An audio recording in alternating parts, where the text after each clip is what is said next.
मधेश भले ही आज परतंत्रावस्था में हो, लेकिन यह बहुत ही एक प्राचीन राष्ट्र रहा है। मानव की उत्पत्ति से लेकर मानव का विकास और मानव सभ्यता का उदय भी यहीं पर हुआ।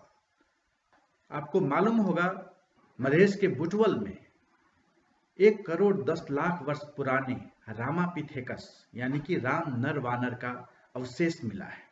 इससे साबित होता है कि मानव की उत्पत्ति भी यहीं पर इसी मधेश की भूमि पर हुई और वह कड़ी राम नर वानर होकर गुजरती है। मधेश को प्राचीन काल में मध्य देश या मध्यम देश कहा जाता था। यहाँ पर राजा इक्ष्वाकु और जनक से लेकर सम्राट अशोक, सलहेश, हरिसिंह देव और लोहांगसेन जैसे सूरवीर और प्रतापी राजा महाराजा हुए थे।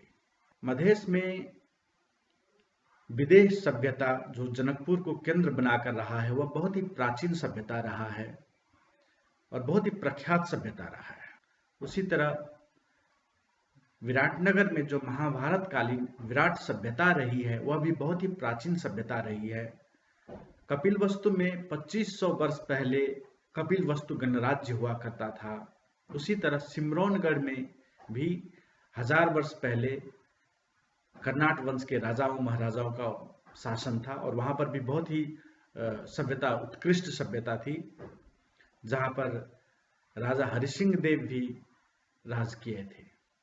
लोहांगसेन ने आधुनिक मधेश का एकीकरण किया, जिसका राज्यारोहण ईस्वी 1553 में हुआ था। भारत में अंग्रेजों का राज होने के समय में मधेश में सेन वंश के राजाओं का राज्य था और मधेश अलग देश के रूप में स्थापित था। जब भारत में अंग्रेजों का राज्य विस्तार हुआ तो उसका प्रभाव मधेश पर भी पड़ा, पर मधेश के राजा महाराजा कायम ही रहे। वह सुजरैनिटी स्टेट के रूप में राज्य किया करते थे। मधेश के सेन राजा मुगल सम्राटों को और अंग्रेजों को कर या नजराना देकर यहां मधेश में शासन किया करते थे। पर अंग्रेजों ने सन 1816 में कोसी से लेकर राप्ती तक का जो भूभाग है, वह 2 लाख रुपया के बदले में नेपाल के राजाओं को दे दिया।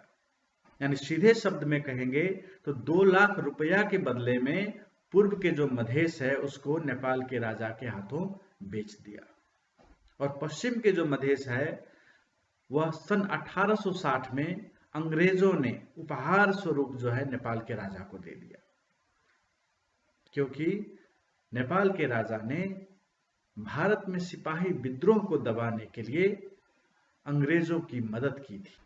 तो मूल रूप से 2 संधि के मार्फत सन 1816 और सन 1860 की संधि के मार्फत जो है मधेश नेपाल के अंदर समाहित हुआ। मधेश को जबरदस्ती नेपाल में जोड़ दिया गया और इस प्रक्रिया के लिए मधेसी जनता की सहमति भी नहीं ली गई। अंग्रेजों ने जबरदस्ती नेपाल में हमें जोड़ दिया, हमारी भूमि को लाके और हमें लाके जबरदस्ती नेपाल में जोड़ दिया। यानी तभी से, यानी 150-200 बरस पहले से मधेश में नेपाल का आधिपत्य कायम हुआ और तभी से हम सब एक उपनिवेश के रूप में, नेपालियों के उपनिवेश के रूप में हम सब जी रहे हैं। सन 1816 की जो संधि हुई, जिसके मार्फत 2 लाख रुपये के बदले में मधेश की भूमि नेपाल के राजा को अंग्रेजों ने दे दी थी, उसी संधि में यह शर्त रखी गई थी कि मधेसी जनता को कभी भी नेपाल में किसी किस्म की सजा नहीं दी जाएगी, कोई कष्ट नहीं दिया जाएगा, क्योंकि अंग्रेज और मधेसी लोग मिलकर नेपालियों को पराजित करने में युद्ध लड़े थे। सन 1814 से लेकर सन 1816 तक जो अंग्रेज और नेपाल के बीच में युद्ध हुआ था, उस युद्ध में मधेसियों ने अंग्रेज के साथ मिलकर नेपालियों को पराजित किया था और इस कारण अंग्रेजों को डर था कि अगर मधेश को नेपाल में जोड़ दिया जाएगा तो नेपाली लोग तो मधेसियों से बदला लेंगे। इसीलिए उस सन 1816 की संधि में बाकायदा यह शर्त लिखी गई है कि किसी भी मधेसियों को किसी किस्म की कोई सजा नहीं दी जाएगी, कोई कष्ट नहीं दिया जाएगा नेपाल में। पर वह हुआ नहीं। जैसे मधेश नेपाल के राजाओं के अधीन में आया, वह मधेशियों से अपना बदला लेना शुरू कर दिया। सबसे पहले मधेशियों की जो सेना थी उसे नेपालियों ने बर्खास्त कर दिया, और उसके बाद मधेशियों को सेना में अघोषित प्रतिबंध उसी समय से लगा दिया, क्योंकि उसको डर था कि मधेशियों को जब सेना में लेते रहेंगे तो ये तो आज न कल फिर हमसे विद्रोह करके अलग हो ही जाएगा। और क्योंकि मधेशियों ने नेपालियों को परास्त किया था तो वो लोग मधेशी सैनिक से डरते थे, और इसी कारण से मधेशियों को सेना में लेना ही उसी समय से बंद कर दिया, और अनेकों रूप में मधेशियों से बदला लेने की कोशिश उसी समय से जारी है। उसी समय से यह विभेद शुरू हो गया, उसी समय से नेपालियों का औपनिवेशिक शासन मधेश में प्रारंभ हो गया। औपनिवेशिक शासन का मतलब है फिरंगियों का राज। बाहर के लोग, फिरंगी लोग जो किसी भूमि पर आकर शासन करते हैं उसे ही कहते हैं औपनिवेशिक शासन। तो मधेश में भी आज अपना शासन नहीं है, मधेश में आज अपनी सेना नहीं है। यहाँ पर फिरंगी नेपालियों का, बाहर से आए हुए, मधेश के बाहर से आए हुए लोगों का शासन है, इसीलिए यह औपनिवेशिक शासन है। और मधेश उसी औपनिवेशिक शासन में विगत 150-200 बरस से तड़पते आ रहे हैं। मधेश में औपनिवेशिक शासन का प्रथम प्रमाण है यहाँ की सेना। मधेश में जो आज सेना मौजूद है वह हमारी अपनी सेना नहीं है, वह मधेश के बाहर से आकर यहाँ पर कब्जा जमाकर बैठी हुई है। वह नेपाली फिरंगियों की सेना है। और जैसा कि भारत में देखने को मिला था, जब भारत में अंग्रेजों का राज था, अंग्रेजों का औपनिवेशिक राज्य था, उस समय वहां पर मुश्किल से 3 से लेकर 10% सैनिक बाहर से आए हुए अंग्रेज थे। यानी कि भारत में केवल 3 से 10% सेना बाहर से आई अंग्रेज था, तो वहां पर औपनिवेशिक शासन हो गया। हमारे यहाँ 95% से ज्यादा सेना जो है वह मधेश के बाहर से आकर बैठी हुई सेना है। वह मधेशी सेना नहीं है, वह मधेश के बाहर से आकर, पहाड़ से आकर, पहाड़ी लोग यहाँ पर आकर कब्जा जमाकर बैठी हुई है। भारत में जब अंग्रेजों का औपनिवेशिक शासन था, उस समय भी भारत में केवल 3 से लेकर 10% ही सैनिक अंग्रेज थे, यानी कि बाहर से आए हुए थे। मगर मधेश में 95% से ज्यादा सेना जो है वह बाहर से आई हुई है। तो हम सब बहुत ही घोर उपनिवेश में जी रहे हैं। जिस तरह अंग्रेजों का राज भारत में था, उससे कई गुना ज्यादा घोर उपनिवेश में हम सब जी रहे हैं। औपनिवेशिक शासन का दूसरा प्रमाण है आप्रवासन। औपनिवेशीकरण का अंग्रेजी में मतलब होता है कोलोनाइज, और कोलोनाइज मतलब होता है एक जगह के शासक लोग दूसरी जगह पे जाकर बैठना, कब्जा जमाना। तो हम मधेश में देखते हैं क्या हो रहा है। 2008 साल में केवल 6% पहाड़ी लोग मधेश में मौजूद थे, लेकिन आज 60 वर्ष बाद, केवल 60 वर्ष बाद यानी 2068 साल में 36% पहाड़ी लोग यहां पर मौजूद हैं। यानी कि 60 वर्ष में ही पहाड़ी लोग उधर से इधर आकर इतने मात्रा में बैठते गए कि 6% से लेकर 36% हो गए। तो इतने तीव्र गति में यह आप्रवासन हो रहा है, और यह सिंपल माइग्रेशन नहीं है। माइग्रेशन होता इधर के लोग भी उधर जाके बैठते, लेकिन यहां पर हो क्या रहा है, केवल उधर के लोग, केवल शासक वर्ग जो है उधर से पहाड़ से आकर यहाँ पर हमारी भूमि पर, मधेश की भूमि पर कब्जा जमा रहे हैं और यहाँ पर कब्जा जमाकर बैठ रहे हैं। तो यह केवल एक दिशा में हुआ है, केवल शासक वर्ग के लोग जो है यहां पर आ रहे हैं, हम सब उतने ही मात्रा में पहाड़ में जाके नहीं बैठ रहे हैं। तो यह कोलोनाइजेशन है, सिंपल माइग्रेशन नहीं है। और यह भी बहुत ही घोर औपनिवेशीकरण है, बहुत ही तीव्र गति में हुआ है। अंग्रेजों का शासन 200-250 वर्ष भारत में रहने पर भी वहां पर 5% भी अंग्रेज नहीं हुए, लेकिन यहां पर 60 वर्ष में ही 6% से बढ़कर 36% हो गए। तो हम सब कितने तीव्र गति में औपनिवेशीकरण के शिकार हो रहे हैं, इससे मालूम होता है। तो यह दूसरा प्रमाण है कि यहां पर घोर औपनिवेशिक शासन है नेपालियों का। तीसरा प्रमाण है आर्थिक नीति के आधार पर। औपनिवेशिक शासन में क्या होता है कि शासक वर्ग दूसरे जगह पे जाते हैं और वहां पर अपना शासन लाद कर वहां पर उसको जो भी कुछ मिलता है, जितना भी साधन स्रोत मिलता है, जितना कर लगान उठता है, राजस्व उठता है, वह सभी लेकर अपने जगह पे चले जाते हैं। वो यहीं पर नहीं रखता है, जहां पर लिया वहीं पर नहीं रखता है, वहां से अपनी जगह पर जहां से वो आए थे वहीं पर भेजता है। तो मधेश में भी वही हो रहा है, नेपालियों के शासन में मधेश में वही हो रहा है। यहां पर जितने साधन स्रोत मिला उसको, उसका दोहन करके वे लेके चले गए।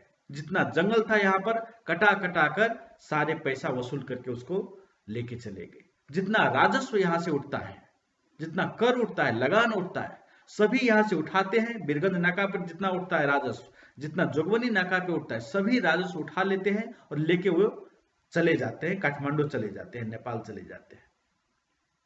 तो वो यहीं पर मधेश में ही नहीं रखता है। तो वही बात है, यह आर्थिक दृष्टिकोण के आधार में भी यहां पर औपनिवेशिक शासन है। और चौथा प्रमाण है 2015 साल तक भी मधेशियों को नेपाल जाने के लिए, यानी कि काठमांडू जाने के लिए पासपोर्ट लेना पड़ता था, वीजा लेना पड़ता था।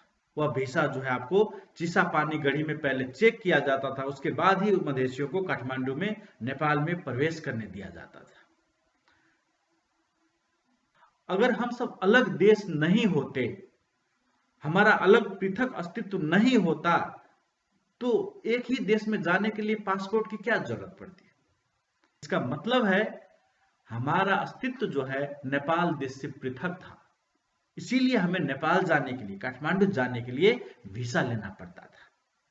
और यह ज्यादा पुरानी बात नहीं है, यह 2015 साल तक भी, जो बड़े बुजुर्ग है उसे मालूम है, 2015 साल तक भी वीजा लेना पड़ता था नेपाल जाने के लिए मधेशियों को, इस मधेश से नेपाल जाने के लिए।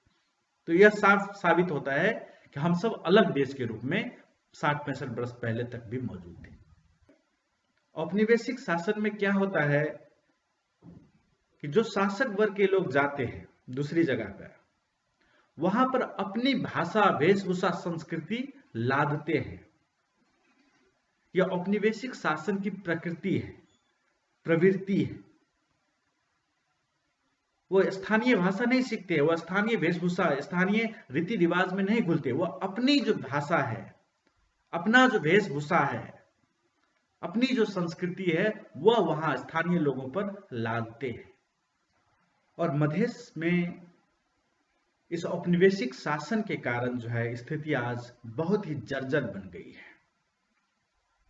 जो मधेश कभी अन्न का भंडार कहा जाता था, मधेश को अन्न का भंडार कहा जाता था, उस मधेश में आज 19% परिवार के पास खाने के लिए अन्न नहीं है।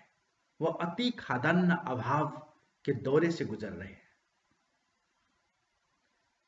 19% परिवार जो है भूखमरी से प्रभावित है।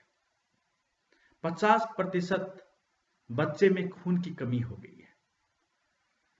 20% बच्चे जो है अपक्षय के शिकार हो गए हैं, उसकी शरीर जो है छीन होता जा रहा है।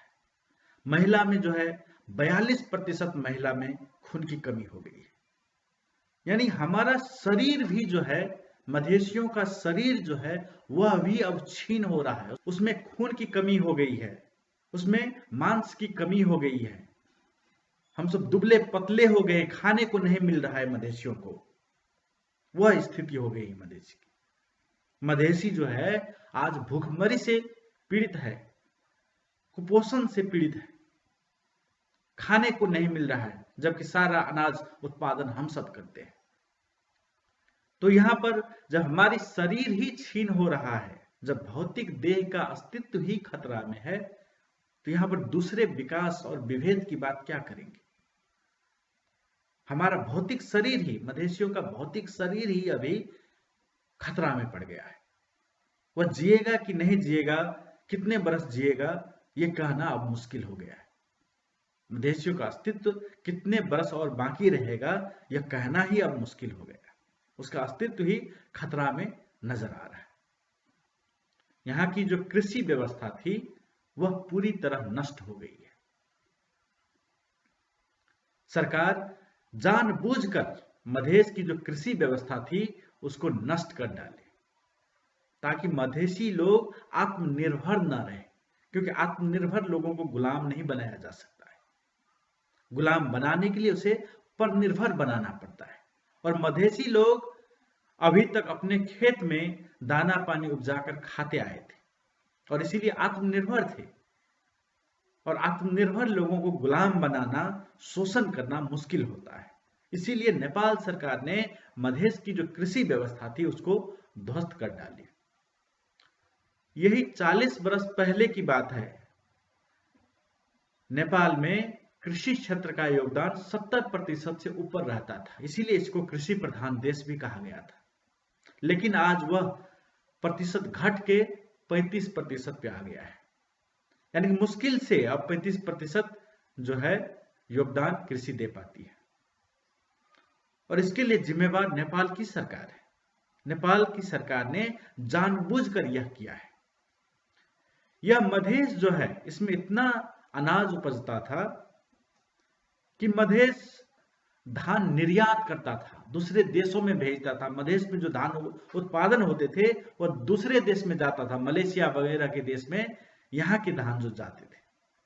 यानी कि पूरे विश्व में धान निर्यात करने वालों देशों की सूची में शीर्ष 5 देशों में हम सब आते थे। इतने धान यहाँ पर उत्पादन हुआ करता था कि हम सब विदेश धान को भेजते थे। लेकिन आज यहाँ पर इस तरह से कृषि व्यवस्था को ध्वस्त कर दी गई है कि अब हर एक साल धान आयात होता है, दूसरे देशों से धान को लाना पड़ता है। इसी साल भी 25 अरब का धान जो है विदेश से हमें लाना पड़ा।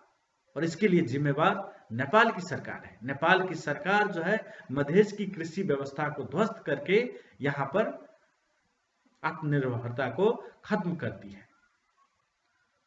यहाँ पर कोई सिंचाई की व्यवस्था नहीं करती है, खाद बीज तक लाने नहीं देती है। आप खुद खाद लाने जाएंगे तो वहां पर गोली चलाती है एपीएफ। इन नेपाली लोगों को जो चाहिए, आपको अच्छे अच्छे कपड़ा चाहिए या गैस चाहिए या पेट्रोल चाहिए, तो वो भारत से खुल्लम खुल्ला लाता है, इंपोर्ट करता है, खुल्लम खुल्ला लाता है। लेकिन मधेशियों को जो चाहिए, खाद चाहिए, कृषि सामग्री चाहिए, बीज चाहिए, वो नहीं लाने देती है नेपाल सरकार, वो नहीं लाने देती है। अगर आप खाद अपने हिसाब से लाने के लिए बॉर्डर पार जाएंगे भी तो एपीएफ जो है गोली चलाता है। तो इस हिसाब से ये जानबूझकर ऐसा किया जाता है ताकि मधेशियों की खेती ना हो। मधेसी जो है अपना जमीन बेच दे, मधेसी जो है ऋण में डूब जाए और यह अंत में हार कर अपना जमीन बेच दे और खुद विदेश पलायन हो जाए, कहीं शरणार्थी बन जाए या दुबई, कतार, मलेशिया में जाके पैसा कमा कमा के हमें फिर दे। इस तरह से मधेशियों को गुलाम बनाने की प्रक्रिया है। आज नेपाल में मधेशियों को नौकरी तक नहीं दी जाती है। मधेसी युवा, एक से एक पढ़े लिखे युवा, एक से एक विद्वान लोग सब, एक से एक योग्य लोग सब, एक से एक योग्य युवा दर दर भटकते फिर रहे हैं, नौकरी की तलाश में इधर उधर भटकते फिर रहे हैं, बरसों बरस भटकते रह जाते हैं, लेकिन उन्हें यहाँ पर नेपाल में नौकरी नहीं मिलती। नेपाल सरकार उसको कोई रोजगारी नहीं दे सकती, कोई उद्योग व्यापार कोई यहाँ पर सुचारू नहीं करता मधेश के क्षेत्र में। और अंत में थक हार कर ऋण लेकर अपनी खेत भी बेचकर मधेसी युवा आज विदेश पलायन हो रहे हैं। उन्हें होने पर मजबूर किया जाता है और एक से एक खतरनाक परिस्थितियों में, कड़ी धूप में, खतरनाक जगहों पर मधेसी युवा आज विदेश में काम करने के लिए मजबूर है। और यह जानबूझकर नेपाल सरकार करती है ताकि मधेसी युवा एक गुलाम बन जाए, एक रोबोट की तरह विदेश में काम करते रहे और नेपाल सरकार को पैसा भेजते रहे और यहाँ पर कोई अधिकार न देना पड़े उसको। इसी कारण यह होता है। मधेसियों को अपनी ही भूमि पर आज भूमिहीन बना दिया गया है। जो लोग हजारों हजार बरस से मधेश की भूमि पर रहते आए थे, यहाँ की जो आदिवासी है, संथाल, राजवंशी, थारू, मुसहर, जितने भी आदिवासी है, उन सब की जमीन सरकार ने एक पे एक षड्यंत्र करके उनकी जमीन छीन ली और उन्हें अपनी ही भूमि पर भूमिहीन बना दिया।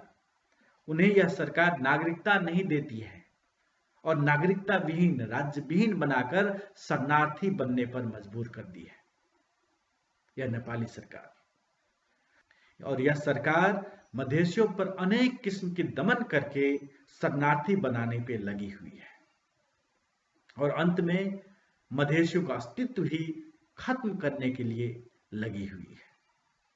आज साधारण से एक अधिकार लेने के लिए, नागरिकता जैसी चीज लेने के लिए भी मधेसियों ने सैकड़ों वर्ष से आंदोलन किया है।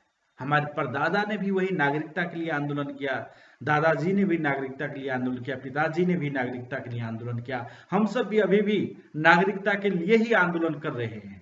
यानी कि सैकड़ों सैकड़ों वर्ष एक साधारण अधिकार के लिए ही हम सब व्यतीत कर रहे हैं, आंदोलन पे आंदोलन कर रहे हैं, बलिदानी पे बलिदानी दे रहे हैं, फिर भी मिल नहीं रहा है। मिलेगा क्या? यहाँ पर तो मिला हुआ अधिकार भी खो रहा है। जिन लोगों को, जिन मधेसियों को नागरिकता मिली थी वह भी छीन ली गई है। सन 1997 में दसों हजार की संख्या में मधेसियों की नागरिकता को खारिज कर दिया गया और आज भी नेपाल के प्रधानमंत्री आज भी बोल रहे हैं कि मधेसियों की नागरिकता छानबीन की जाए, यानी कि मधेसियों की नागरिकता खारिज की जाए। वे इस फिराक में है कि कब मधेसियों की नागरिकता खारिज करके मधेसियों को राज्य विहीन बना के, मधेसियों पर दमन करके, इनको शरणार्थी बना के कब यहां से खदेड़ दिया जाए। नेपाली शासक सदैव उस फिराक में रहते हैं। जितने मधेसियों का नाम वोटर लिस्ट में भी मौजूद था वह भी एक न एक बहाने में हटा दिया गया और आज जिन मधेसियों को 10 बरस से, 20 बरस से, 40 बरस से मतदान का अधिकार प्राप्त था वह अधिकार भी छीन लिया गया।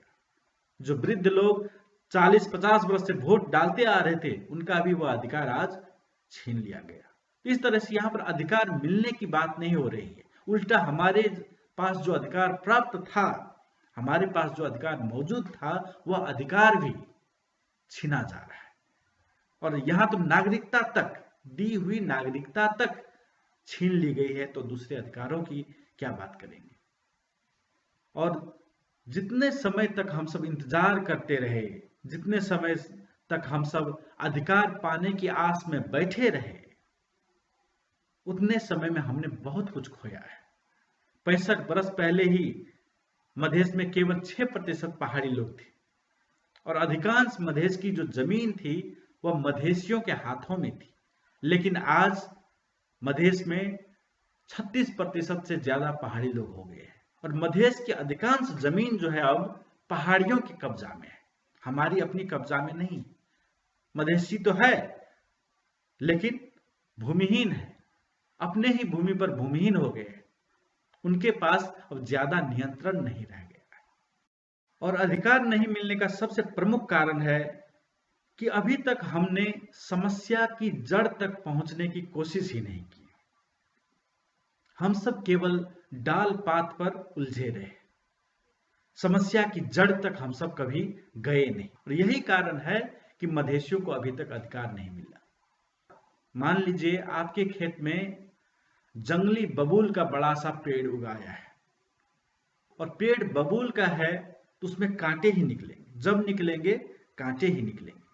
तो हम सब अभी तक कांटे काट रहे हैं, खाली इधर से निकलता है तो इधर काटते हैं, उधर से निकलता है उधर काटते हैं, कहते हैं इधर निकल गया तो उधर काटते हैं, उधर हल्ला करते हैं और काटते काटते हम परेशान हो रहे हैं। सैकड़ों वर्ष से यही काट रहे हैं और कभी तो काट नहीं पाते हैं, कभी काटते काटते हम लहू लहुआन हो जाते हैं, लेकिन फिर भी कुछ ही दिन में फिर से कांट उगाता है।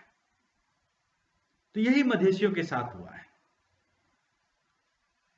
हम सब छोटे छोटे डाल पात पे उलझे हुए हैं, जबकि समस्या का समाधान क्या है कि उस जंगली बबूल के पेड़ को अपने खेत से पूरी तरह उखाड़ कर ही फेंकना होगा, और तभी जो है वह समस्या का समाधान हो पाएगा। आप बबूल के पेड़ से आम पाने की अपेक्षा नहीं कर सकते। अगर आपको आम खाना है तो जंगली बबूल के पेड़ को जड़ से ही उखाड़ कर फेंकना होगा और उसके स्थान पर आम के पेड़ लगाना होगा, और तभी वहां पर आम का फल मिल सकता है। लेकिन हम सब खाली जंगली बबूल के कांटे काटने में समय गवा रहे हैं, और गवाते गवाते हम सब लहू लहवान हो गए हैं। हम सब अनेकों बार आंदोलन किए, अनेकों बलिदानी दिए, लेकिन कुछ मिल नहीं रहा। यही कारण है। अगर समस्या औपनिवेशिक समस्या है तो यहां पर दूसरा समाधान काम नहीं दे सकता है। जब औपनिवेशिक समस्या है तो उसका समाधान वही है स्वतंत्रता, आजादी। उसका कोई दूसरा समाधान नहीं हो सकता। अगर आपके पैर में घाव है तो आप सर्जरी हाथ में कराने से नहीं होगा, उसका इलाज वही पांव में ही करना पड़ेगा। इसीलिए जब औपनिवेशिक समस्या है तो औपनिवेशिक समस्या का समाधान ही तलाश करना पड़ेगा, वहां पर दूसरे समाधान देकर नहीं होगा। खाली इसमें ये कहने से भी नहीं होगा, हम सब कोशिश तो कर रहे हैं, आंदोलन तो बारंबार कर रहे हैं, यह कहने से नहीं होगा। क्योंकि मान लीजिए आप नाव पे बैठे हैं तो खाली हिचकोला लगाना ही पर्याप्त नहीं होता है। वो किस दिशा में लगाते हैं, किनारे की दिशा में लगाते हैं कि नहीं, वह महत्वपूर्ण है। अगर किनारे की दिशा में हिचकोले निरंतर लगाएंगे तब आपकी नाव जो है किनारा तक पहुंच पाएगा। नहीं तो दिशा विहीन रूप में खाली हिचकोले लगाते रहेंगे तो आप थक भी सकते हैं, और थक कर आपका नाव डूब भी सकता है, बीच मझधार में आपका नाव खो भी सकता है। इसीलिए आजादी की दिशा में हमें हिचकोला लगाना पड़ेगा, आजादी की दिशा में हमें प्रयत्न करना होगा, तभी हम गंतव्य तक पहुंच पाएंगे, तभी हम समाधान तक पहुंच पाएंगे। बिना सही लक्ष्य लिए खाली आंदोलन करते रहना पर्याप्त नहीं होता है। बिना सही लक्ष्य लिए खाली बलिदानी देते रहना पर्याप्त नहीं होता है। अगर आप अंधेरे में खाली हथौड़ी मारते रहेंगे तो उससे काम नहीं चलेगा। आपको सही लक्ष्य, सही निशाना लेना होगा, तभी जो है आप हथौड़ी से कील को भीतर घुसा सकते हैं, सही स्थान पर कील को लगा सकते हैं। लेकिन अगर आप अंधेरे में खाली हथौड़ी चलाते रहेंगे तो वह हथौड़ी आपके हाथ पे पड़ेगा, आपके पैर पे पड़ेगा, और आप ही जख्मी होंगे। तो इसीलिए निशाना सही लेना आवश्यक है पहले, और उसके बाद ही हथौड़ी उस निशाने पर चलाना पड़ेगा, तभी हमें सही समाधान मिल पाएगा। और वह सही निशाना आजादी है। अगर आजादी का निशाना बनाकर हम हथौड़ी लगाते हैं तभी हमें समाधान मिल पाएगा। हम सब बारंबार आंदोलन कर रहे हैं, बारंबार वार्ता होती है, बारंबार फिर धोखा होता है, और यही बात सालों साल से चलती आ रही है, दशकों से चलती आ रही, सैकड़ों बरस हो गए। हर एक बार आंदोलन करते हैं, हर एक बार वार्ता होता है, हर एक बार कुछ कहते हैं कि मिल गया, और फिर वही के वही होता है। तो यह गुलामी का गोल चक्कर है। बारंबार आंदोलन करो, मरो, पर मिलेगा कुछ नहीं। हम सब उसी गोल चक्कर में घूमते आ रहे हैं। अब यह वक्त आ गया है कि हम सब उस गोल चक्कर से निकले, क्योंकि यही आंदोलन, वार्ता और समझौता होते होते हम सब अपने अस्तित्व को गंवा रहे हैं। हम सब का अस्तित्व ही संकट में पड़ गया है। इस तरह से आंदोलन करना, वार्ता करना, समझौता करना, इस चक्कर में घूमते घूमते हमारा जो है अस्तित्व ही संकट में पड़ गया है। अब हमें उस गोल चक्कर से निकलना होगा, और उस गोल चक्कर से निकल के आजादी की ओर बढ़ना होगा। वही हमें समाधान दे सकता है। संघीयता कोई नई मांग नहीं है। यह तराई कांग्रेस द्वारा 2008 साल में ही बहुत ही सशक्त तरीके से उठाई गई थी। उस समय तराई कांग्रेस का प्रमुख मांग ही स्वायत्त मध्य प्रदेश था। तो यानी कि 65 बरस से, कम से कम 65 बरस से हम संघीयता के लिए, मध्य प्रदेश के लिए, मध्य स्वायत्त प्रदेश के लिए ही लड़ रहे हैं। पर मिला क्या? 65 वर्ष में हमने बारंबार आंदोलन किया, बारंबार बलिदानी दी, पर अंत में मिला क्या? कुछ भी मिला नहीं। उल्टा हमें जो अधिकार प्राप्त था वह अधिकार भी खो गया। वह अधिकार भी हमसे नेपाली शासक छीन के ले गए। और होते होते आज मधेशियों के घर घर में, मधेशियों के चौखट चौखट पर सशस्त्र प्रहरी को लगा दिया। तो यह उपलब्धि है, हमें कुछ भी हासिल हुआ नहीं। और कब तक हम सब खाली बच्चों जैसी बातें करते रहेंगे कि हमें ये कर दिया, यहाँ विभेद है, वहां विभेद है, ये नहीं देता, वो नहीं देता, ऐसे गोली मार देता है, ऐसे पीटता है। कब तक हम बच्चों जैसे यह रोना धोना करते रहेंगे? अब हमें बढ़ना होगा, उससे आगे निकलना होगा और अपना समाधान जो है खुद निर्माण करना होगा। हम सब बरसों बरस तक ऐसे ही रोते धोते बच्चों जैसे नहीं रह सकते कि हमें ये कर दिया, वो कर दिया, ऐसा कर दिया, वैसा कर दिया। हमें खुद निर्माण करना होगा। और याद रहे, गुलामी ने आपको नहीं पकड़ा है, आपने गुलामी को पकड़ा है। आप जो है गुलामी को पूरे जकड़ के बैठ गए हैं और कह रहे हैं कि गुलामी तो छोड़ता नहीं है, गुलामी तो छोड़ता नहीं है। आप जो है बबूल के वृक्ष को पांजे में ऐसे जकड़ लिए हैं और कहते हैं कि ये छोड़ ही नहीं रहा है। आपको गुलामी से नाता तोड़ना होगा, आपको अपने शासन के लिए आगे बढ़ना होगा। और हम ज्यादा इंतजार नहीं कर सकते, क्योंकि आप देख सकते हैं कि स्वायत्त मध्य प्रदेश के लिए 65 वर्ष तक इंतजार करने से क्या हुआ। आज जो है 6% से पहाड़ी लोग यहाँ पर 36% हो गए, जिस समय हमने संहिता के लिए या स्वायत्त मध्य प्रदेश के लिए इंतजार किया। सारे साधन स्रोत जो है मधेश के, वो हड़प कर इस दौरान में लेके चले गए। जंगल जो था वो कटा कर लेके चल गए, साधन स्रोत जितने भी थे वो यहाँ पर से दोहन करके चले गए। और आज घर घर में एपीएफ लगा दिया है, सशस्त्र प्रहरी जो है मधेश के गांव गांव में घुसा दिया है। जो मधेश इतना समृद्ध हुआ करता था वहां पर आज भूखमरी फैल गई है। यहाँ पर लोग भूखे मर रहे हैं। 19% परिवार जो है अति खाद्यान्न अभाव के दौरे से गुजर रहे हैं। 50% बच्चे के शरीर में खून की कमी हो गई है। 42% महिलाओं की शरीर में खून की कमी हो गई है। यानी कि हम इंतजार करते करते अब हमारा भौतिक अस्तित्व जो है वह भी संकट में पड़ गया है। आज लाखों लाख मधेसी शरणार्थी होने के लिए मजबूर है। आज मधेसी अपनी ही भूमि पर भूमिहीन, राज्यविहीन होकर जीने के लिए मजबूर हो गए। तो इतनी जर्जर स्थिति हमारी हो गई है, तो हम और इंतजार हरगिज नहीं कर सकते। और इंतजार करने का मतलब है यहाँ पर हमारे अस्तित्व ही संकट में होना, यहाँ पर लाखों लाख मधेसी और शरणार्थी बनना, यहाँ पर गृह युद्ध की स्थिति सृजना होना। और इंतजार करने का मतलब है यहाँ की स्थिति सूडान या सीरिया की जैसे होने देना। इसीलिए हम सबको समय में ही निर्णय लेना होगा और हमें अब आजादी के लिए आगे बढ़ना होगा।